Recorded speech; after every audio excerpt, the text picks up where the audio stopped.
When Amanda Berg heard reports that President Donald Trump mocked the accents of the leaders of South Korea and Japan at a recent fundraiser, it brought back painful memories from her childhood.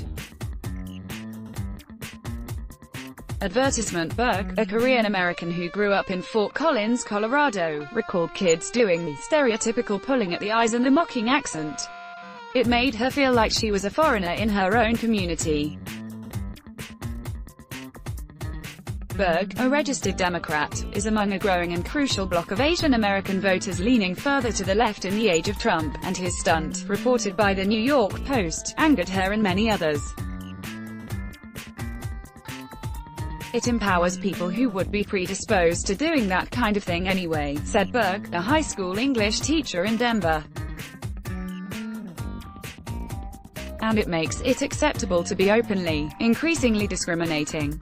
Trump has used racist rhetoric to fire up his conservative base ahead of the 2020 election, most notably against 4 Democratic congresswomen of color.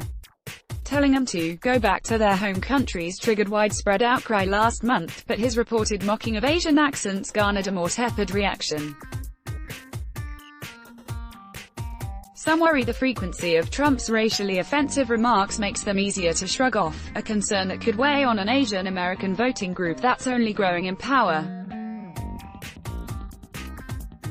The Asian American voting age population has more than doubled in the past 2 decades, leaping from 4.3 million in 1998 to 11.1 million in 2018 according to the U.S.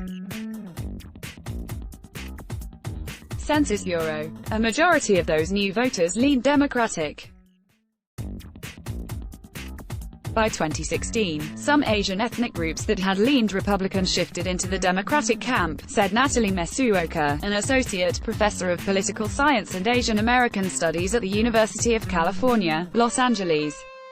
A larger share of Asian American Republicans voted for John McCain in 2008 than for Trump in 2016. A Pew Research Center survey said 53% of Asian American registered voters in 1998 identified with the Democratic Party. That figure rose to 65% in 2017. They are adding more and more new voters to the electorate, Masuoka said. Alongside Latino immigrants, they're important for candidates to mobilize. Advertisement. Asian American voters also could become a key factor in swing states. In Nevada, Asians make up 5% of registered voters and 9% of the eligible voting population. They comprise 5% of registered voters in Virginia and are 6% of the eligible voting population. The GOP, meanwhile, remains appealing to Asian Americans who are strongly anti-communist, as many are in Vietnamese communities. Some data also suggests that a large proportion of Filipinos and wealthy, higher-educated Chinese Americans are more likely to go Republican, Masuoka said. There is no solid answer for why, but religion is one often cited reason, she added. But it may be hard for some to look past Trump's reported words. He's willing to use Asian stereotypes, Asian accents in his public speeches, Masuoka said. In that way, the way Americans are talking about race is now shifting possibly back to what historically was effective before the Civil Rights Revolution, explicit and sometimes offensive talk about race. The New York Post reported that Trump imitated South Korea President Moon Jae-in and Japanese Prime Minister Shinzo Abe, both close U.S. allies, at a fundraiser in the Hamptons this month. Trump used a fake accent to boast about Moon relenting in negotiations over the costs of U.S.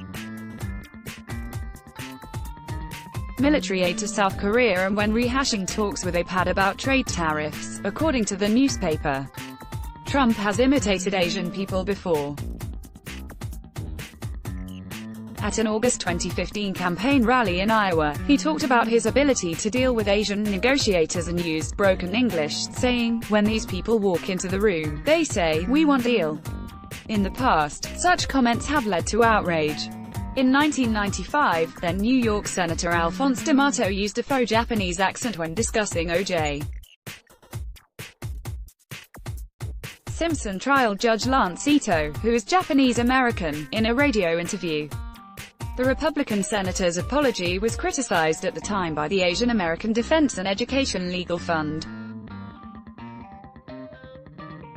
It was a time where, even though we were very offended by the remarks, we thought it might make a difference to ask for an apology. With President Trump, one doesn't expect that, said Margaret Fung, the group's executive director. That's part of the way he speaks, the way he acts, which is offensive. Unfortunately, it doesn't get the kind of attention that maybe it should. Officials for Trump's re-election campaign defended his record with Asian Americans. The Asian American community has never been stronger than under President Trump's leadership, campaign spokeswoman Kayleigh McEnany said in a statement. Millions of Asian Americans have secured access to the strongest economy in modern history, with the Asian American unemployment rate hitting a record low under the leadership of President Trump. A representative for the White House did not immediately respond Wednesday to a request for comment. Trump supporters like Farhana Shah, of the Arizona GOP Asian American Coalition, however, say his personality is irrelevant. She praised Trump for creating jobs, passing a tax cut and keeping the country safe. Shah, who emigrated from Bangladesh in 2006 and is self-conscious at times about her own accent, also disagrees that his reported words were racist or done out of cruelty. He has a humorous attitude. He has a funny way of expressing things, Shah said. Did he harm any political negotiations? Did the leaders, themselves, react to that? If not, then it didn't do any big harm. So why should I get offended? Shah has gotten into debates with those who question her support for Trump. President Trump might not speak very posh, but he's trying to resolve these problems, Shah said. Read next. Latest stories most read. Don't miss out on the latest news and information. Subscribe to Inquirer Plus to get access to the Philippine Daily Inquirer.